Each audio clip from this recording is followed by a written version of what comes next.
Hi to all you do-it-yourselfers. I wanted to show you my fire pit, which I pulled out of an old washing machine, which makes it actually stainless steel, and even after the fires I've had in it, it has not lost its color. It keeps its shape well. Most people do the thermal paints.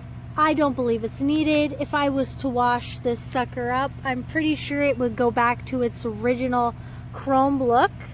I'm very happy with it. The only thing I do want to say is there were a lot of challenges in taking it apart, especially the last nut that holds it all together. I had to have a metal pole, stick it on my tool, and lever it out. As you come to these problems, you might scratch your head a bit.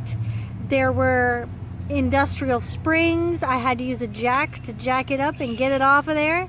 So good luck, and I hope you have a fire pit that you can enjoy as much as I'm enjoying mine.